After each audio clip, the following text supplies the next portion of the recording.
Assalamualaikum warahmatullahi wabarakatuh. Nah, kembali lagi bersama saya Feby Ajriansyah. Nah, di sini saya akan melanjutkan materi pertemuan 9 kemarin masih mengenai sekuritas dilutif nih, teman-teman. Nah, di pertemuan sebelum ini ada yang namanya itu induksi konversi. Nah, ini bertujuan untuk mengurangi beban bunga. Nah, induksi konversi ini dilakukan ketika perusahaan ingin menghilangkan kewajiban membayar bunga nih, teman-teman, dengan mengiming-imingkan perusahaan tersebut akan menambahkan cash ketika bondholder itu mau menukarkan obligasi tersebut menjadi saham biasa nih, teman-teman. Nah, untuk jurnalnya ini nanti kita akan mengakui adanya beban dari pengkonversian ini sebesar tambahan cash yang perusahaan tersebut tawarkan kepada bondholder. Nah, kemudian di posisi debit kita akan juga menghapus yang namanya share premium conversion equity nih, teman-teman. Kemudian juga ada yang namanya bond payable, dan kita akan memunculkan akun saham biasa atau share capital ordinary.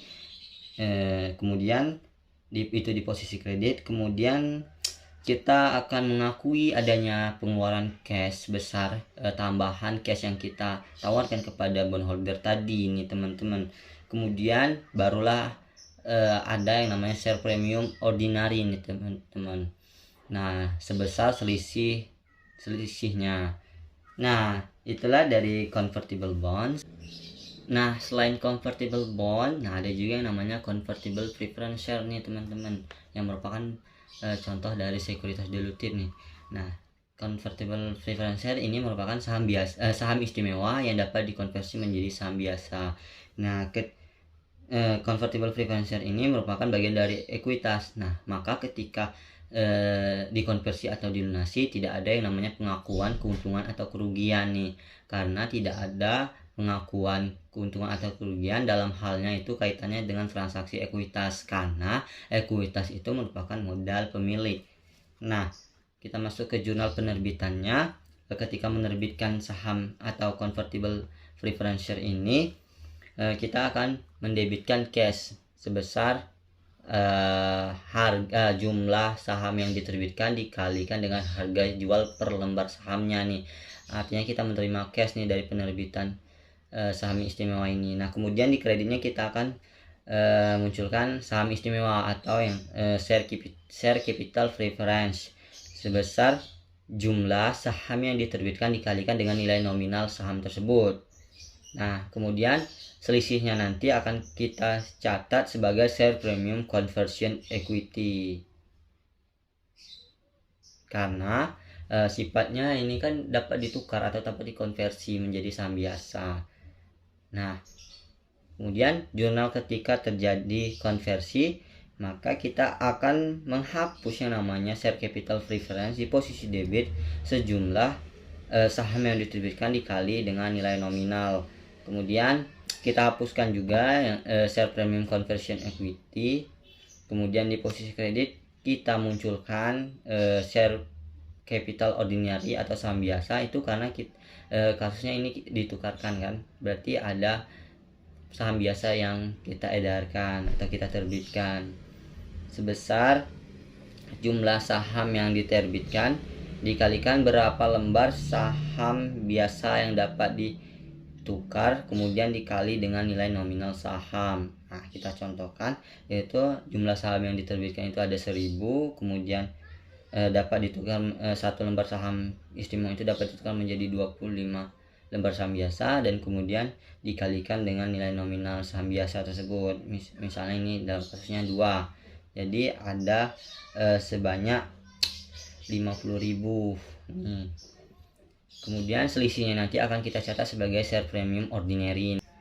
Nah, kemudian jika kasusnya itu tidak dikonversi tetapi dilunasi nih, maka jurnalnya itu kita akan menghapus yang namanya share capital preference kita atau saham istimewa kita tadi sebesar jumlah yang diterbitkan tadi dikalikan dengan nilai nominalnya. Kemudian kita akan menghapus juga yang namanya share premium conversion equity. Nah, kita akan mengeluarkan cash kita sebesar nilai wajar dari convertible preference share tersebut. Jika ada selisih, nah maka tidak boleh diakui sebagai gain atau loss. namun melibatkan akun return earning.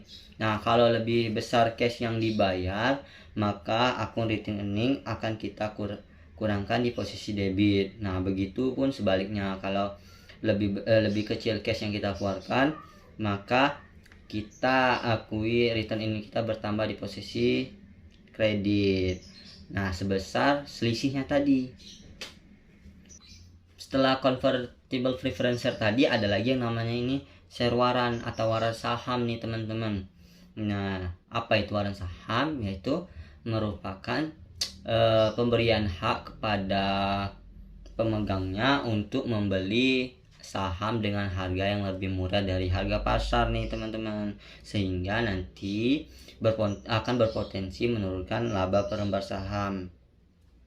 Nah, situasi penerbitan waran itu sendiri ada yang namanya untuk bersamaan dengan sekuritas lain agar lebih menarik nih. Kemudian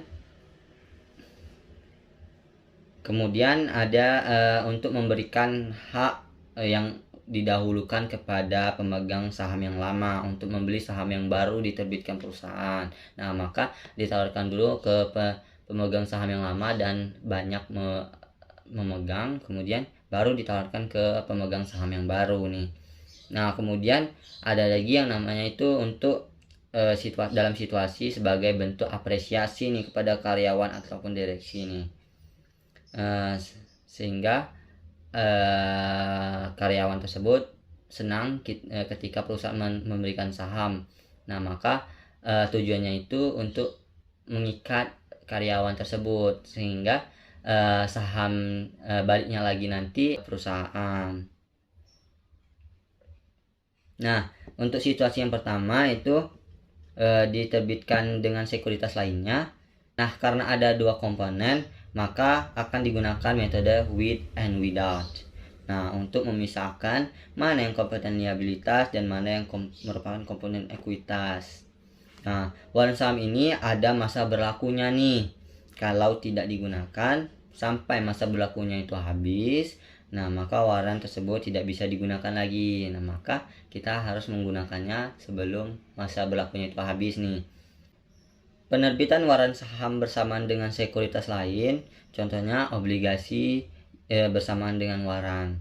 Nah, langkah pertama yaitu kita harus menentukan dulu nih nilai wajar dari komponen liabilitas. Caranya dengan present value kan prinsipal dari obligasi tersebut, kemudian dikurangi dengan present value dari bunga yang dibayarkan setiap periodik.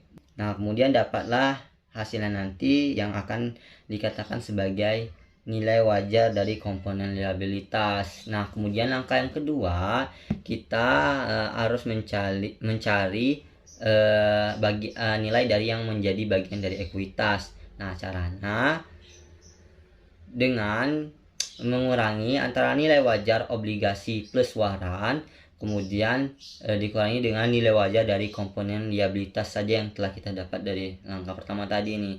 Nah, maka hasilnya nanti diakui sebagai bagian dari ekuitas. Nah, maka jurnal penerbitan obligasi plus waran, nah itu kita akan mengakui yang namanya cash kita bertambah sebesar nilai wajar dari liabilitas. Nah, kemudian kita munculkan akun bond payable kita karena kita menerbitkan.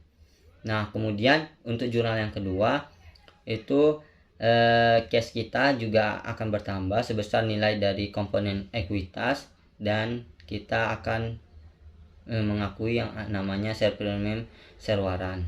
Nah, ada yang namanya waran saham. Atau bisa kita gabung menjadi satu jurnal cash kita gabungkan aja tadi dari nilai wajar liabilitas ditambah dengan nilai wajar komponen ekuitas. Nah, kita sebesar nilai itu cash yang kita terima, kemudian kita akui adanya bond payable dan share premium, share waran. Maka selanjutnya diasumsikan bahwa pemegang saham menggunakan waran saham tersebut untuk membeli saham biasa. Di jurnalnya itu cash yang diterima oleh perusahaan penerbit itu jumlah waran yang dimiliki pemegang saham dikalikan dengan harga yang telah ditetapkan. Kemudian kita hapuskan share premium, share waran yang telah digunakan tadi. Kemudian di posisi kredit ada yang namanya share capital ordinary sebesar jumlah yang diterbitkan dikalikan dengan nominal saham. Kemudian juga nanti selisihnya akan kita akui sebagai share premium ordinary ini. Nah, kemudian situasi yang kedua itu hubungannya dengan penerbitan saham baru secara proporsional nih. Nah, maka ketika perusahaan baru ada saham yang baru diterbitkan, maka dia akan menawarkan terlebih dahulu kepada pemegang saham yang lama nih untuk mempertahankan hak suara dari pemegang saham yang lama. Nah, terus situasi yang ketiga itu pemberian waran dalam rangka untuk pemberian bonus kepada karyawan. Nah, gunanya ini untuk mengikat sehingga karyawan tersebut tetap loyal di perusahaan kita. Nah, terus kita masuk ke akuntansi kompensasi saham nih. Nah, yang pertama itu untuk menentukan beban kompensasi, kita menggunakan metode nilai wajar. Nah, kemudian untuk mengalokasi beban kompensasi selama periode karyawan bekerja. Nah, di sini ada contoh untuk waran yang diberikan kepada direksi ini. Nah, untuk saat pemberian opsi belum ada pencatatan yang terjadi. Nah, terjadi ketika adanya pencatatan terjadi ketika adanya beban kompensasi. Nah, beban kompensasi akan kita catat di debit sebesar total beban kompensasi, kemudian kreditnya agio saham opsi. Nah, jika direksi ini masa aktif bekerjanya itu 2 tahun, misal total beban kompensasinya 16 juta, maka untuk tahun pertama itu 8 juta beban kompensasinya, kemudian tahun keduanya itu 8 juta juga. Nah, kemudian yang selanjutnya ketika si direksi ini menggunakan opsi warannya, nah maka kita mengakui yang namanya cash kita bertambah sebanyak berapa lembar hak opsi atau waran yang digunakan direksi dikalikan dengan harga jual saham tersebut dengan menggunakan opsi. Nah, kemudian kita menghapus yang namanya agio saham opsi atau waran tadi, berapa persen yang digunakan, kemudian dikalikan dengan total beban. Nah, kreditnya kita akan mengakui terbitkan saham biasa sebanyak yang diterbitkan dikali dengan nilai nominal dari saham tersebut. Nah, kemudian selisihnya akan dicatat sebagai agio saham biasa. Nah, kemudian selanjutnya itu ada yang namanya pencatatan ketika hak opsi tidak digunakan sampai tanggal masa berlaku itu habis. Nah, maka tetap harus dihapuskan. Misal kalau sudah ada yang digunakan, maka sisa waran yang masih ada itu dikalikan dengan total beban. Nah, maka jurnalnya itu agio saham opsi kita hapuskan di posisi debit. Untuk yang tersisa atau yang belum digunakan, kreditnya kita memunculkan akun yang namanya agio saham opsi kadaluarsa. Selanjutnya ini ketika kasusnya karyawan menggunakan opsi waran, nah maka jurnal untuk mencatatnya itu cash kita debitkan sebanyak banyaknya saham yang dibeli dengan menggunakan opsi waran dikalikan harga jual dengan menggunakan opsi. Kemudian perusahaan akan mengakui yang namanya beban kompensasi atau compensation expense sebanyak saham yang dibeli menggunakan opsi waran dibagi dengan harga pasar dikurangi harga jual dengan menggunakan opsi. Jadi kreditnya nanti kita akan memunculkan share capital ordinary sebanyak jumlah yang diterbitkan tadi atau yang dibeli tadi dikalikan dengan nilai nominal saham, dan selisihnya nanti akan dicatat sebagai share premium ordinary. Nah, itulah tadi contoh dari sekuritas dilutif. Nah, selanjutnya kita masuk ke materi earning per share. Nah, di sini kita akan membuktikan apakah sekuritas yang berpotensi untuk ditukarkan menjadi saham biasa tadi apakah benar-benar menjadi bagian dari sekuritas dilutif atau tidak. Nah, untuk menghitung laba per lembar saham itu ada dua nih. Ada perhitungan secara sederhana dan ada perhitungan secara kompleks. Nah, untuk perhitungan secara sederhana ini kita menghitung tanpa mempertimbangkan adanya potensial sekuritas dilutif. Nah, rumusnya itu dengan mengurangi net income dikurangi dengan dividen saham preference dibagi dengan jumlah rata-rata tertimbang saham biasa beredar nih.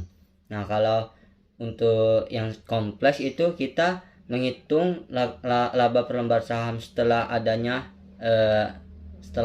sekuritas dilutif yang berpotensi untuk menurunkan laba per lembar saham. Nah, untuk mencari jumlah rata-rata tertimbang saham biasa beredar, itu kita akan mengalihkan jumlah saham beredar dikalikan dengan faktor pembobot waktu. Nah, faktor pembobot waktu itu adalah jumlah hari beredarnya sekelompok saham dibandingkan dengan jumlah hari satu periode. Nah, di sini ada data menghitung jumlah rata-rata tertimbang saham biasa beredar. Nah, di sini ada data yang pertama. Posisi awalnya itu ada 60.000 lembar saham yang beredar. Itu di tanggal 1 Januari. Kemudian di tanggal 2 Februari menerbitkan kembali 36.000 saham dengan transaksi cash. Nah, maka pada bulan Februari ada 96.000 saham yang beredar. Kemudian 1 April itu membeli kembali 24.000 saham yang telah beredar. Nah, atau istilahnya itu treasury share. Nah, maka kita akan menguranginya sehingga pada bulan April ada 72.000 lembar saham yang beredar. Kemudian di 1 Juni, nah saham ini dipecah menjadi pemecahan 1 lembar saham itu menjadi 2 lembar saham. Nah, jadi adanya 2 kali lipat. Jadi pada bulan Juni ada sebanyak 144.000 lembar saham yang beredar. Kemudian di bulan September, di 1 September itu ada penerbitan 12.000 saham biasa, sehingga pada bulan September ada 156.000 lembar saham yang beredar.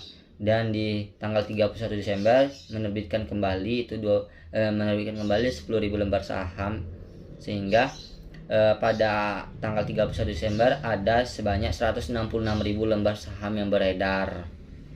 Nah, untuk mencari jumlah rata-rata tertimbang saham beredar, maka pada 1 Januari sampai 1 Februari itu kan ada 60.000 lembar saham yang beredar. Nah, maka terjadi penyesuaian nih ada dua karena